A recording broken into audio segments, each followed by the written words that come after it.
I did promise everyone, the leaders of the British Meditation Society, that all the talks, wherever I go to, that in 5-10 minutes, we become a family. A group, close, we communicate. Yeah, and nice to see such lovely smiling faces. It's beautiful. I kept you waiting, sorry. That's all right. I'm a committed Christian and have been for 30 years. Now, I think you've answered this first question that I thought of. Would it help me to be a better one? Obviously it would, but now I've thought of something else. In meditation, which I try to do, sometimes it's wonderful, and sometimes it's terribly flat. Will it be the same if I try your way?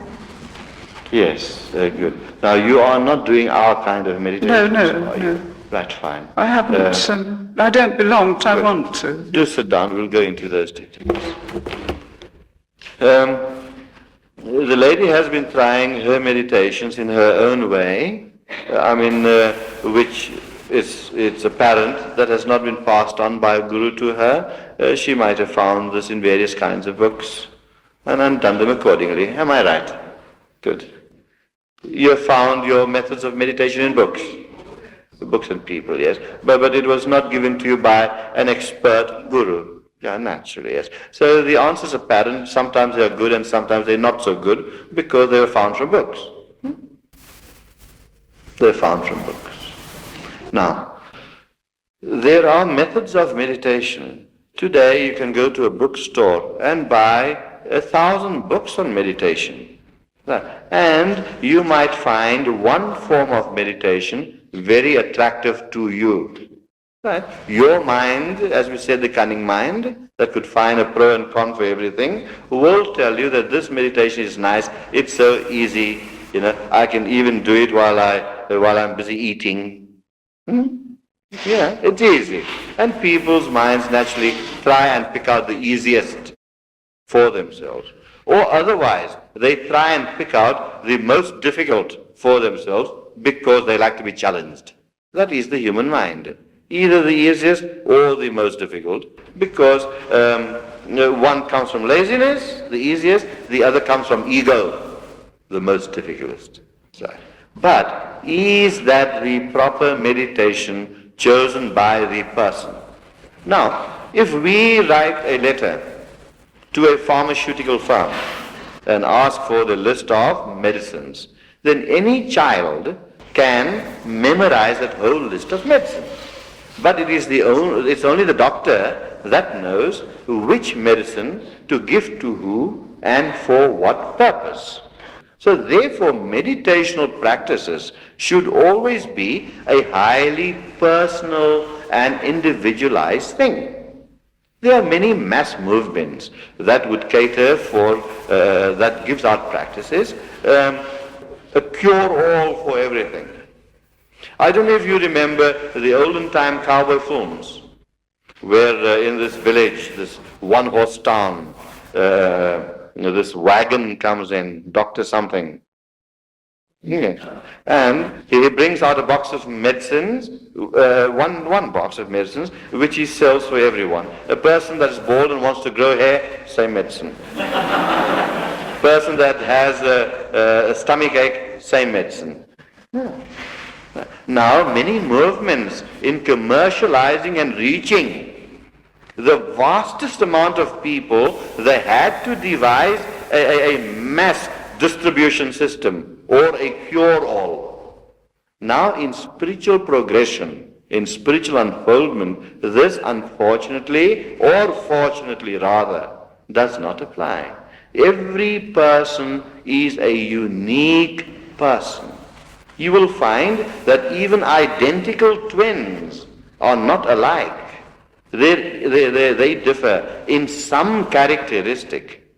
So each person, being a unique individual person, his meditation has to be individually designed. Now the lady asked the question that sometimes I practice my own form of meditation, sometimes I feel nice, other times nothing happens. Right. That could be due to, we would not say it is so in her case, I would have to go into meditation with her to know what the true thing is, but it could happen, as it does happen in 90% of the time, that the technique might not be right for the person. So if we go to the Guru who knows through not his five senses, but through utilizing other senses, the ability of which he has acquired to utilize, he utilizes those senses beyond the five senses and thereby perceive what is required for that person. And then a particular technique out of thousands of techniques is prescribed to that person. Then that person will receive the maximum benefit.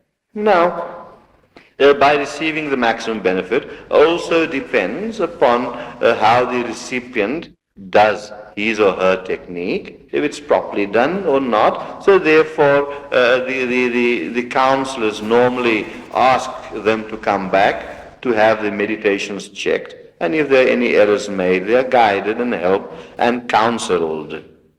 And it is only through this procedure, it is easy, and yet there is some little effort required, where we consciously have to make some effort to get our meditations checked to see if we are doing it right or we're not doing it right, and the communication takes place, which is so, so beautiful.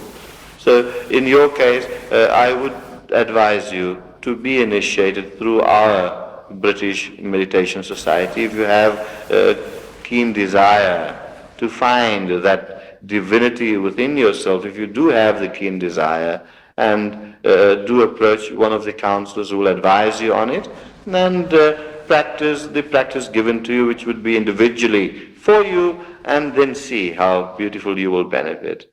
May all joy be yours. Blessings. Next.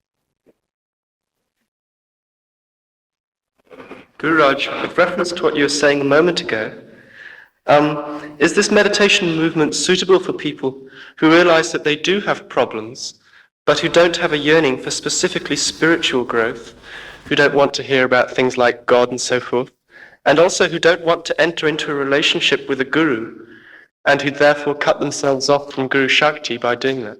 Mm-hmm. So I think there are lots of people in that category. Now, what are the points? I'm still a bit with the accent. That's my problem. Sorry, I come from Oxford, actually. I didn't get that. I come from Oxford. Oh, you're from Oxford. Yeah.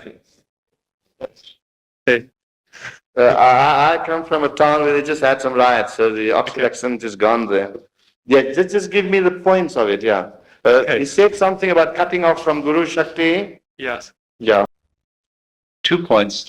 He was concerned about people who might be attracted to start the meditation practices, but these might be people who were not specifically looking for what I might call spiritual development. That is, they might have mental or emotional problems, or in some way they want to improve themselves psychologically, but they're not specifically looking for spiritual. Beautiful. And perhaps even trying to avoid terms like that, maybe because in their youth they've been disappointed by religion and gave it up or something. That's get that one, yes. That's one point.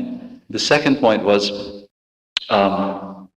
people, for instance, who may want to start practices but don't want to enter into the master chela, the guru master, and would the Guru Shakti be cut off? Right, and therefore cut themselves off from the Guru Shakti. Right. Now, if a person denies the existence of a higher power within themselves, they might not want to put on the label of God onto them. They can say a energy, a force, a divinity, whatever. These are labels. And if a person does not accept that, then his meditations might not be as successful as they should be. Fine. Now, the acceptance of a divine power, although intellectually it cannot be verified, but experientially it can be verified. A plant grows in the garden. the ground is right, the minerals in the ground is right, the sun gives the right heat, the water is right, the rain is right, all the physical conditions, all the minerals are right, all the conditions that are necessary for the plant to grow are there. But what factor was there in bringing about just the right amount of combinations to make that flower grow? Because we know if there was too much fertilizer, the flower could have died, the plant could have died. So this infers that there is another self within us, a higher self, some form of energy. You don't need to call it God. Fine. Now, some people and some movements rather, the people have an inherent desire to live an integrated life. But there are movements in this world that try and divorce spirituality from all meditational practices, which is wrong. Today, what interests a person the least is spirituality. What interests the person the most is materiality. So to sell your movement, to sell your techniques, they shy away from the word God and spirituality and all these things and base everything on materiality. Now, if you are of sick mind, if you have emotional problems, do not go to a guru, go to a psychiatrist. But when you are prepared to accept that my emotional problems and my physical problems has a basis upon a third aspect of myself, upon a third aspect of the spirit that is residing within myself, and if you accept that, if you accept the three aspects of yourself, the spiritual, the physical, and the mental, then only go to a guru. Then only will you have the earnestness. But if you want to go to a guru just for your physical problems or your psychological problems, the guru's heart is open and compassionate. He does not deny you.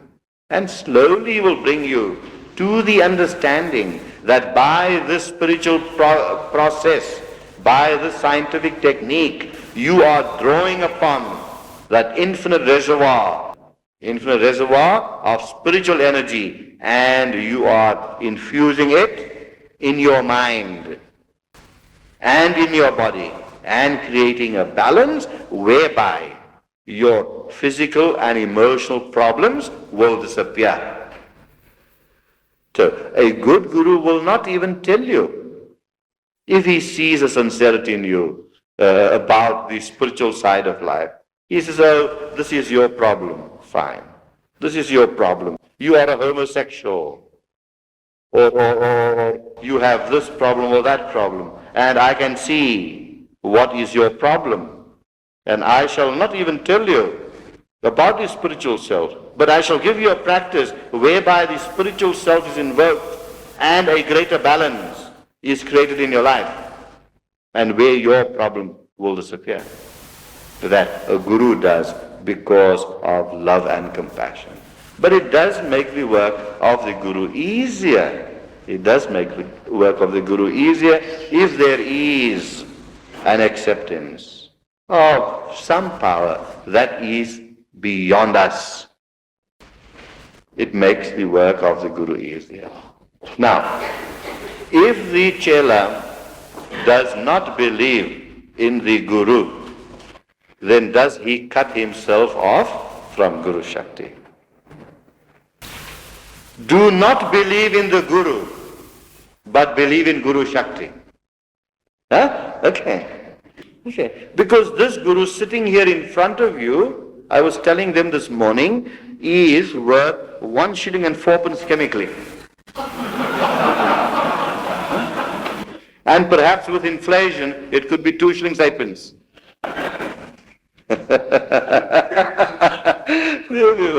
Yes. Do not believe in the Guru, but believe in Guru Shakti, which is a divine power. believe in that divine power. So, when you approach the Guru, right, with first the acceptance that there is something beyond us, then that will make it easier for the Guru, and it will make it easier for you too to understand Guru Shakti. Discard the Guru, but you cannot discard that divine force, And the Guru, the teacher, has the ability to show you how to use the divine force, how to prepare yourself, how to make yourself receptible for that divine force. And then it descends. Then it descends. And that Guru Shakti is synonymous with the law of grace. The grace is there. And why the Shakti energy is there, why the prefix of Guru is added on, is because the Guru has the ability, the inborn ability, the acquired ability to draw on universal forces and specifically direct it to the person sitting over there. So it could help him. Okay. Smile. Beautiful. Lovely. Good. Next. I think it's just about livening up now. Let's have more nice questions. Yes, warming up. I have 3 questions, Gururaj, which are 3. Have a heart. How about one by one? One by one, okay. First one I've been asked to ask you. What are your views on the possibility of getting in touch with somebody who's died through mediums? Right. Are the others related to that? No. Or are they different? Should I tell you the other 2? Yeah. Okay. The other one is, what are your views on the Buddhist meditation of mindfulness? Mm-hmm. And the third one is, when the content of everything is divine and perfect, how does imperfection and suffering and exploitation come out of this? Beautiful. I'm going to start writing 15 volumes, starting now. Those questions require 5 volumes each. Oh yes, they're very beautiful questions. I understood your accent very well. Are you British? No, this is confusing to me. That you find so many English people, but at different places they have a different way of speaking. And someone said to me, I heard it said, "Put the wooden fall." Put the wooden fall. I believe it means close the door. Yeah, it's surprising. Anyways, I must get used to that. I've got 25 days for it, huh? If I can. Right. The question there, the first one was that should one use mediums to get in touch with people on the other side? Now that's quite a spooky question.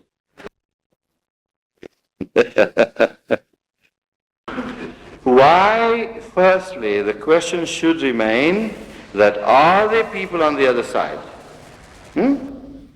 Second question, why should we get in touch with them?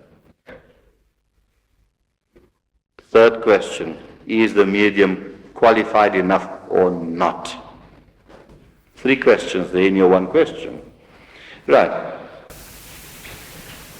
They are the human body, the physical body, has a counterpart, which is the subtle or etheric body. That counterpart in Sanskrit is called Sukshma Sharira. The physical body is Sthula Sharira. In Sanskrit, the other body is called Sukshma Sharira. Sukshma Sharira exists, we can call it etheric body, exists after it has discarded the physical body. And the etheric body exists for many purposes, for the formulation, for the preparation of being reincarnated again, that is, if you believe in reincarnation. But nevertheless, there is the existence of the etheric body, which could be there for a certain time. This goes into other questions. Right, let us not digress. Now, A person wants to get in touch with Auntie Matilda that has passed away. Why does Joe want to get in touch with Auntie Matilda who has passed away? It is because of Joe's intense attachment to her. Right. Joe's intense attachment to Auntie Matilda could be for many reasons. And one of the reasons is not necessarily to know how Auntie Matilda's faring there. Waltzing Matilda could have been still waltzing there. She might still be waltzing and having a good old time. Huh? Right. But it is because of the basic insecurity of Joe that he wants to be in touch with Auntie Matilda. Right. He wants to elicit some information for himself because of his insecurity. And he has not acquired the ability to get in touch with Auntie Matilda, so he goes to someone in the middle, which is the medium. Now, I have seen mediums and mediums and mediums. And most of the mediums I have seen are very, very insecure people themselves,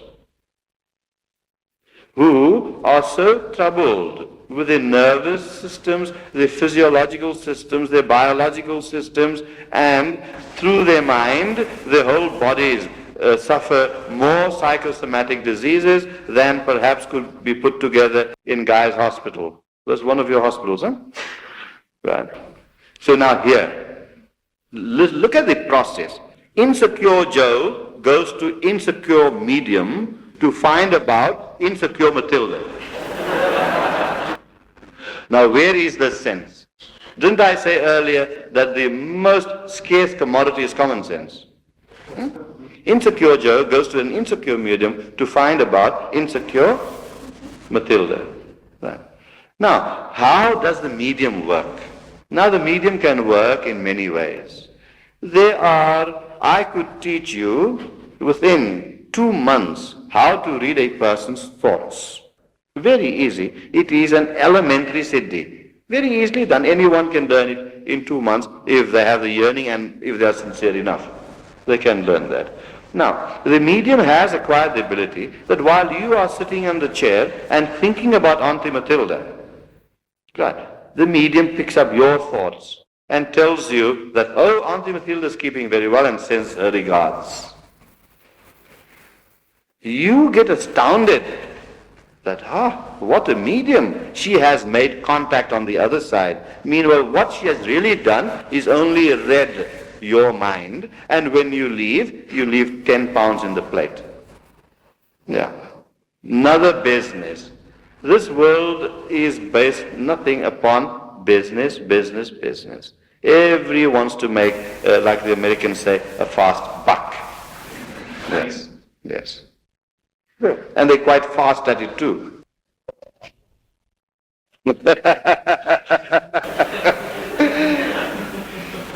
I said, I promise you this, life, love and laughter. It must go together. Yeah. So, those are how mediums work. Now, let us get back to Matilda. Let us assume that you believe in reincarnation. After a person passes away from this body and is living there in that etheric body, it is so busy. It is so busy there. Firstly, that etheric, that subtle body has to weigh up the complete life it has lived on this earth. The complete, all its actions. It has to weigh the pros and cons. It has to formulate. It has to sift out and boil down all the happenings of that life into a single formula. 2 and 2 makes 4, 4 and 4 makes 8, 8 and 8 is 16, 16, 16, 32. Right. Now, it has to arrive at 32 through all the processes of addition, subtractions and multiplication. In other words, in that state, Auntie Matilda is analyzing its entire life that it has lived in relationship to all the lives it had lived before the past life. So that when it reincarnates again, it will come forth as the sum totality of all the lives lived, including the one that has just preceded. So Auntie Matilda is busy reviewing, formulating, and finding ways and means to be born again.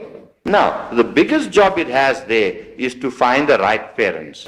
Now we think, yes, to find the right parents. Now we think that we choose our children, but our children has chosen us. Yes. Our children has chosen us. The incarnating soul is waiting for the right combination of genes and chromosomes. And these various combinations must just be the right medium so that Joe can be born. Right. So Auntie Matilda there, or Auntie Matilda can be born. So Auntie Matilda there is so busy, it has no time to come through a medium to say hello to Joe. Yeah. These are false vagaries, these are false teachings. And if for example,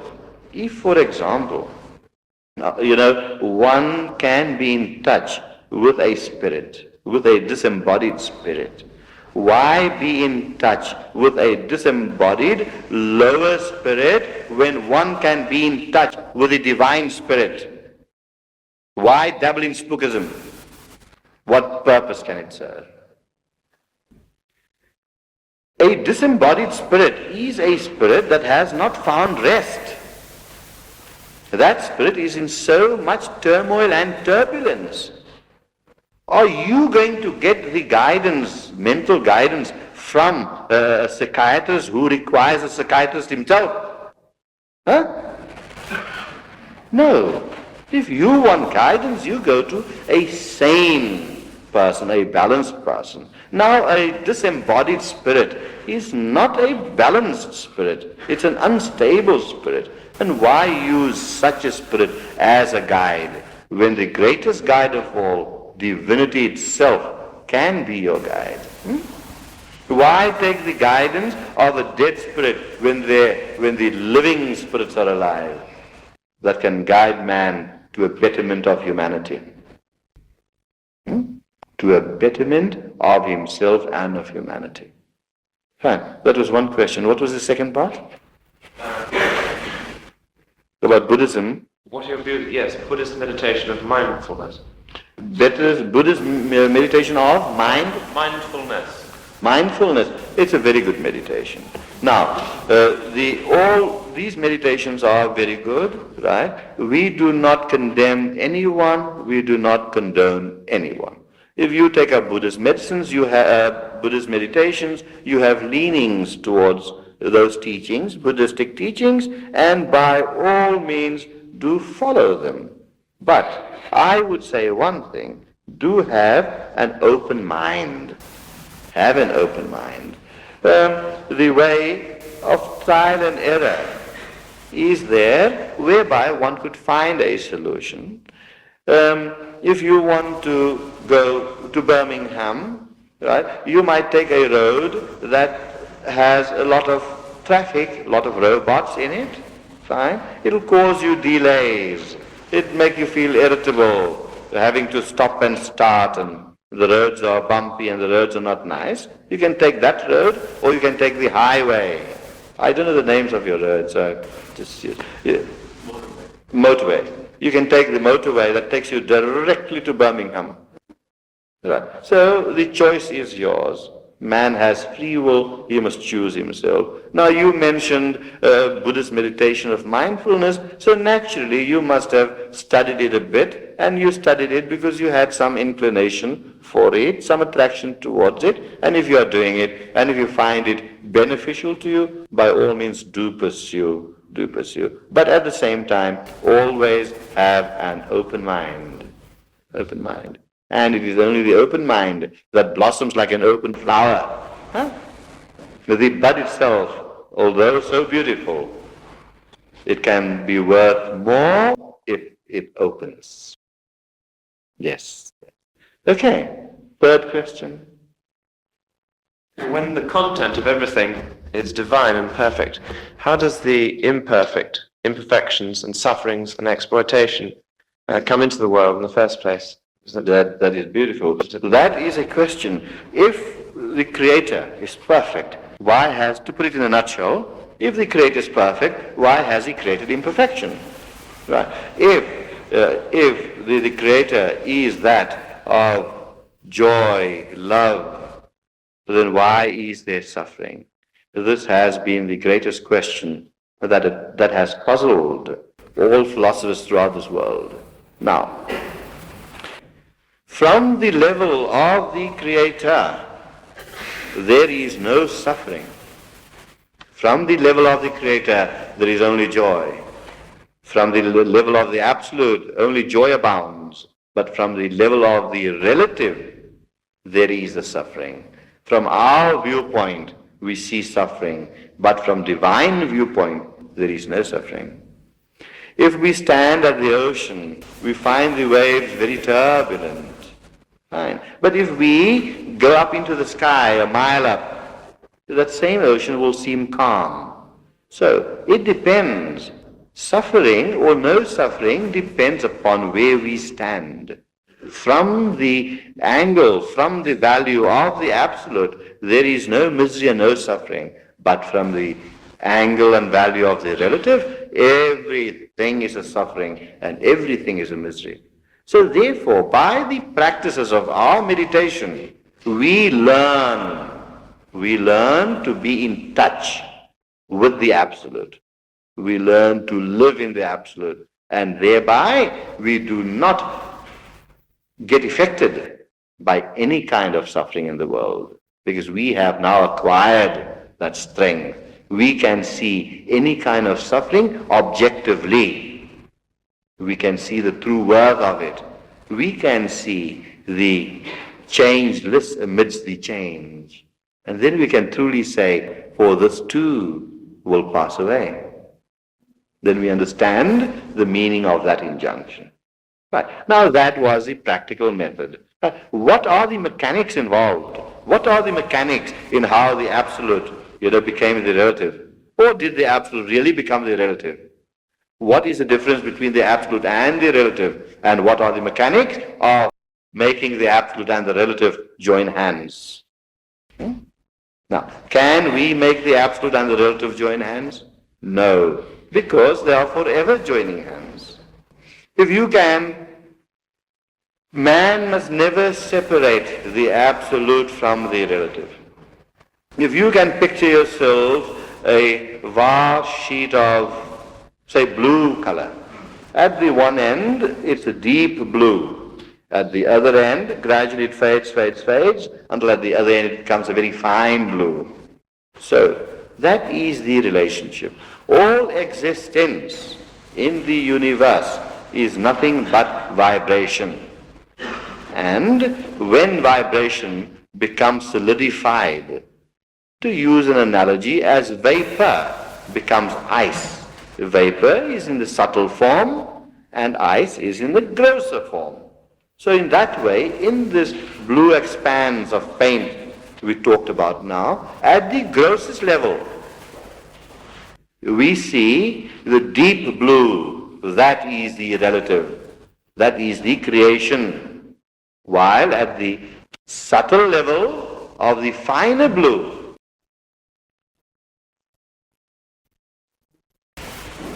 you were not making a noise with the high heels. So in the expanse of the blue pain, at the gross level where the blue was deep, there the vibrations were compacted, like the solid ice. And at the subtler level, where the blue was so fine, there the vibrations existed at the subtle level like vapor. Fine. So, there is no differentiation between the relative and the Absolute. They are the same. The Absolute and relative is the same, but the difference lies in degree, the degree of intensity. Now, when it comes to suffering, now from the absolute point of view, when we through our meditational practices have contacted the absolute and we see that here in this flower there is the invisible sap, here in this glass there is that invisible power that keeps all the molecules of this glass together. When we can realize that by contacting the absolute through our meditational practices, then we would cease to see the suffering. Suffering would not then exist. But that is only when we reach the absolute. But until we are in the relative, suffering is there for us. If I stub my toe, it is going to hurt. I cannot deny it. My toe hurts. Right. Good. What are the mechanics there? Now, if God or divinity, people don't like the word God. I don't know why. It's such a beautiful word. And if you spell God the other way around, dog. There's God even in dog, never mind in man. And yet man does not want to appreciate him. I don't know. Nevertheless, from the absolute there's no suffering. So now, if divinity is perfection itself, how can the perfect create that which is imperfect? That has been the problem of philosophers. If you do not agree with creation, now who creates? Who creates? An artist creates a poem. Why? It wants to express itself. A musician composes a piece of music, a symphony. Why? Because it wants to express himself. Right? An artist does a painting. Why? Because he wants to express himself. Now, who requires expression? It is only the imperfect that requires expression to perfect himself. Because by the means of expression, it wants to perfect himself. But in the case of divinity, we cannot say that divinity is imperfect, because if he was imperfect, then only would he require to perfect itself by creation, by expression. But if divinity is perfect, then it would not want to create, it does not want to express. So what happens here? That divinity does not create. We use the word for convenience sometimes in theology. Divinity does not create, divinity manifests. By that we mean that it is the nature of divinity to manifest. It is the nature of divinity to manifest as fire manifests heat. It is the nature of the fire to give off heat. The fire does not create heat. It is the nature of fire to give heat. And how can heat be separated from the fire? It is its nature. They are part and parcel of itself. If there was no heat, there would have not been fire. If there was no fire, then there would have not been heat. God exists because you exist, and you exist because God exists. One is an integral part and parcel of the other. The manifest and the manifester is but one. And we only find the differentiation when we view it from different angles. We can look at this expanse of blue color. When we see the blue color in its grossest form, the deep blue, we know that is the manifestation, the gross level. And when we see the same color in its subtle form, the light, fine blue, then we know it is there in the subtle form as the manifester. Manifester and the manifest. Fine. So, in this way, manifestation is there if you do not accept creation. But now, suffering, where that thing still rears its head. That why must the manifester, who is pure bliss, manifest something which is not bliss. The explanation to this can only be given in the form of an analogy. The sun shines. It is through the heat of the sun that the water turns into vapor and it's taken up to the sky in vapor form. The vapor gathers together and forms thick clouds. It is the very clouds that obscures the sun from shining through, and we see darkness downstairs. Do you see the combination and the mixture? So the concept of purity and impurity, the concept of joy and suffering is a concept of man and not the concept of the divine. It is the concept of the manifest, but not the concept of the manifester. As we have seen in the analogy, that it is the sun itself that draws the vapor and forms the cloud to obscure itself. Now, does this sun require obscuration? And who sees the sun to be obscured? Is those that are down here. We say there is suffering. We see the suffering. And yet, living a relative life, we feel the suffering. And we have the ways and means of alleviating the suffering. And the ways and means is to meditate, the British Meditational Society way.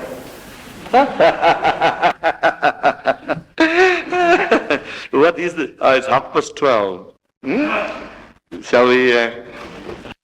Thank you very, very much.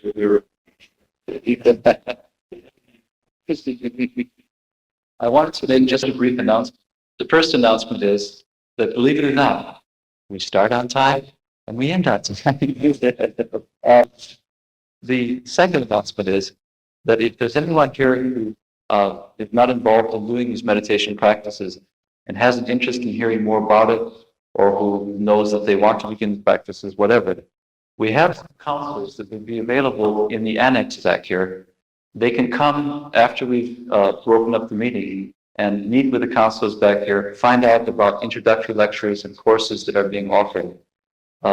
So this is the annex, and I think we won't be meeting back here until 2:30, is that right?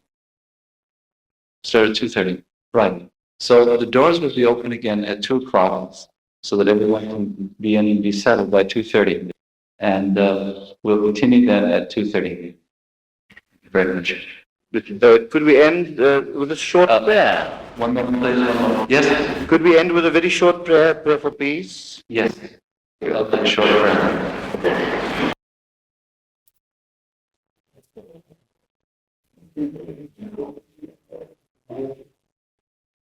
Om Dev Shanti Rantarikshagvam Shanti Prathavi Shanti Rapa Shanti Roshadaya Shanti Vanaspataya Shanti Vishwadeva Shanti Brahma Shanti Sarvagvam Shanti Shanti Reva Shanti Sama Shanti Redi Om Shanti Shanti Shanti